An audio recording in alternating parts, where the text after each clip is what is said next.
തിരുവനന്തപുരത്ത് നിന്നും പുനലൂരിലൂടെ പളനി വഴി കോയമ്പത്തൂർ പോകുന്ന തീവണ്ടി ബ്രോഡ് ഗേജ് പാതയിൽ വീണ്ടും തിരിച്ചുവരുന്നു.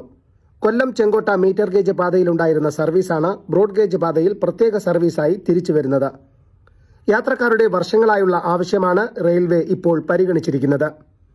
തിരുവനന്തപുരത്ത് നിന്നും കോയമ്പത്തൂരിനടുത്തുള്ള പൊത്തന്നൂരിലേക്കാണ് സർവീസ് പ്രഖ്യാപിച്ചിരിക്കുന്നത്. ഇരുഭാഗത്തേക്കുമായി 2 സർവീസുകളാണ് സ്പെഷ്യലായി പ്രഖ്യാപിച്ചിരിക്കുന്നത്. ആവശ്യമായ യാത്രക്കാർ ലഭിക്കുന്ന മുറയ്ക്ക് ലാഭകരമാണെങ്കിൽ ഈ സർവീസ് തുടരും.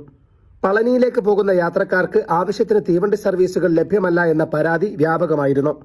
ഇപ്പോൾ തിരുവനന്തപുരത്ത് നിന്നും കോട്ടയം, പാലക്കാട്, പളനി, രാമേശ്വരത്തേക്ക് പോകുന്ന അമൃത എക്സ്പ്രസ് മാത്രമാണ് പളനിയിലേക്ക് പോകാൻ ലഭ്യമായിട്ടുള്ള ഏക സർവീസ്. ജനപ്രതിനിധികളുടെയും യാത്രക്കാരുടെ സംഘടനകളുടെയും നിരന്തരമായ ആവശ്യത്തെ തുടർന്നാണ് ദക്ഷിണ റെയിൽവേ ഇപ്പോൾ തിരുവനന്തപുരത്ത് നിന്നും പുനലൂർ, തെങ്കാശി, രാജപാളയം, വിരുദ്നഗർ, മധുര, ഡിണ്ടിക്കൽ, പളനി, പൊള്ളാച്ചി വഴി കോയമ്പത്തൂരിന് അടുത്തുള്ള പൊത്തന്നൂരിലേക്ക് സ്പെഷ്യൽ ട്രെയിൻ സർവീസ് പ്രഖ്യാപിച്ചിരിക്കുന്നത്.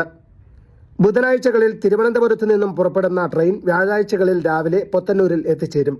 തിരികെ വ്യാഴാഴ്ച വൈകുന്നേരം പുറപ്പെട്ട് തിരുവനന്തപുരത്ത് വെള്ളിയാഴ്ച രാവിലെ എത്തിച്ചേരുകയും ചെയ്യുന്ന തരത്തിലാണ് സമയക്രമം.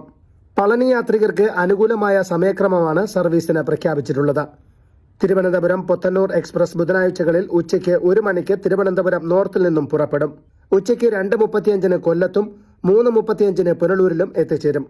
വ്യാഴാഴ്ച രാവിലെ 3:58 പളനിയിലും 6:45 കോയമ്പത്തൂരിനടുത്തുള്ള പൊത്തന്നൂരിലും എത്തിച്ചേരും. പൊത്തന്നൂർ തിരുവനന്തപുരം എക്സ്പ്രസ് വ്യാഴാഴ്ചകളിൽ വൈകുന്നേരം 5 മണിക്ക് പൊത്തന്നൂരിൽ നിന്നും പുറപ്പെട്ട് 7:40 പളനിയിൽ എത്തിച്ചേരും. വെള്ളിയാഴ്ച രാവിലെ 3:40 പുനലൂരിലും 5 മണിക്ക് കൊല്ലത്തും 7:15 തിരുവനന്തപുരം സെൻട്രലിലും എത്തിച്ചേരും. Fox TV news, Punalur.